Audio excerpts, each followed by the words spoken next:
ವೇದಿಕೆಯಲ್ಲಿರೋ KH Muniyappa Saheb, Sitharaman ಅವರು, ನಮ್ಮ Young and energetic ನಮ್ಮ ಲೋಕಸಭೆ ಅಭ್ಯರ್ಥಿ ರಕ್ಷಾರಾಮನ್ ಅವರು, ಅಧ್ಯಕ್ಷರಾದ ಕೇಶವಗೌಡ ಅವರು, ಆಂಜನಪ್ಪಣ್ಣವರು, ಎಸ್ ಎಂ ಮುನಿಯಪ್ಪ ಸಾಹೇಬ್, ನಮ್ಮ ಹಿರಿಯರಾದ ಎಳವಳ್ಳಿ ರಮೇಶ್ ಅವರು, ಶಿವಾನಂದ್ ಸಾಹೇಬ್ ಮತ್ತು ನಮ್ಮ ರಫೀಕ್ ಸಾಹೇಬ್, ವೇದಿಕೆಯಲ್ಲಿ ಎಲ್ಲ ನಾರಾಯಣ ಅವರು, ವೆಲ್ಕಮ್ ವೆಂಕಟೇಶನ್ ಅವರು, ಎಲ್ಲರೂ ನಮ್ಮ ದೇಶರಾಜ ಅವರು ಎಲ್ಲರಿಗೂ ನಮಸ್ಕರಿಸ್ತಾ, ಪಕ್ಷ ಇವತ್ತು ರಕ್ಷಾರಾಮಯ್ಯ ಅವ್ರನ್ನ ಅಭ್ಯರ್ಥಿಯನ್ನ ಮಾಡಿದೆ. ಇದು ಮೂಲತಃ ಕಾಂಗ್ರೆಸ್ ಬೇಡ, ಅತಿ ಹೆಚ್ಚು ಮತಗಳಿಂದ 3 ಲಕ್ಷಕ್ಕೂ ಹೆಚ್ಚು ಮೆಜಾರಿಟಿಯಿಂದ ನಮ್ಮ ಅಭ್ಯರ್ಥಿ ಗೆಲ್ತಾರೆ ಅನ್ನೋದು ಈಗಲೇ ಸರ್ವೆಗಳಲ್ಲಿ ದೃಢಪಟ್ಟಿದೆ.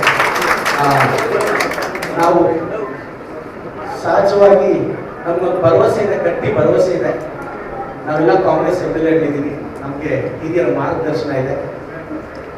MS ರಾಮಯ್ಯ ಅವರ ಕುಟುಂಬದವರಿಗೆ ಬಹಳ ಆರೋಗ್ಯ ಮತ್ತು ಶಿಕ್ಷಣ ಕ್ಷೇತ್ರದಲ್ಲಿ ಬಹಳ ದೊಡ್ಡ ಸೇವೆ ಅವರು. MR ಸೀತಾರಾಮ್ ನಮ್ಮಣ್ಣ ಅವರು ಮತ್ತೆ ಜಯರಾಮ್ ಸರ್, ಅವ್ರ ಕುಟುಂಬ ಆರೋಗ್ಯಕ್ಕೆ ಬಹಳಷ್ಟು ಜನ ನಾವು ಬಾಗೇಪಲ್ಲಿಗೆ ಹೋದಾಗ ಆ ಕುಟುಂಬನ ಧನ್ಯತಾ ಭಾವದಲ್ಲಿ, ದೇವತಾ ಭಾವದಲ್ಲಿ ಬಹಳಷ್ಟು ಜನ ಈಗಲೂ ಕಾಣ್ತಾರೆ. ಆ ಕುಟುಂಬದ ಕುಡಿ ರಾಜಕೀಯಕ್ಕೆ ಬಂದಿದೆ, ಎಲ್ಲರ ಆಶೀರ್ವಾದ ಇರಬೇಕು. ಮತ್ತೆ ವಿಶೇಷವಾಗಿ ಬಹಳಷ್ಟು ಜನ ಹಿರಿಯರು ನಮಗೆ ಬೆಂಬಲ ಸೂಚಿಸ್ತಿದ್ದಾರೆ. ನಾನು ವಿಶೇಷವಾಗಿ ನನಗೆ ಪರ್ಸನಲಿ ಬಹಳ ಇನ್ಸ್ಪಿರೇಷನ್, ನಾನು ತುಂಬ ಇಷ್ಟಪಡ್ತಕ್ಕಂಥ KP ಬಚ್ಚೇಗೌಡ ಸಾಹೇಬರು ನಿನ್ನೆ ನಮಗೆ ಸೇರಿದ್ರು. ನಾಳೆ ಅವರು ಅಧಿಕೃತವಾಗಿ ಪಕ್ಷದ ಕಚೇರಿಗಳು ಸೇರ್ತಿದ್ದಾರೆ.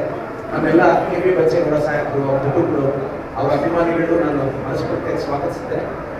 ಚಿಕ್ಕಬಳ್ಳಾಪುರದ ಜನತೆ ನನ್ನನ್ನು ಆಶೀರ್ವಾದಿಸೋಕ್ಕೆ ನಮ್ಮ ಅಣ್ಣರಾದ ರಕ್ಷಾರಾಮಯ್ಯ ಅವರು ಆಶೀರ್ವಾದಿಸ್ತಿರ್ತಾ ನಿಮ್ಮನ್ನ ಕೈಯೇ ಮುಗಿದು ಕೇಳ್ಕೊಂಡು.